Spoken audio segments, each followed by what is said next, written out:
দেখ মানে তোরা সব পিকনিকে গিয়ে ঝামেলা করিস, তার থেকে বলে এখনই বলতে পিকনিক কি করবি। পিকনিকে যাবো ঠিক আছে, কিন্তু সবার আগে গার্লফ্রেন্ডের নাম্বারগুলো ব্ল্যাক লিস্ট করতে হবে। পিকনিকে শুধু হানি সিং এর গান বাজবে? না না, মাঝে মাঝে বাচ্চারও গান বাজবে। তাহলে মানে আমি যাবো না, তোরা যা গান মারা গা।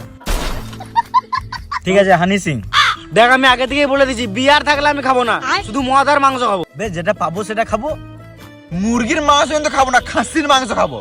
কত চাঁদা দিছিস? 30 টাকা। গান মায়না বেশি, মুরগির মাংস হবে। গান মারা খাবো না। বেশ বস, তোর জন্য একটা ডিম বেশি দেবো।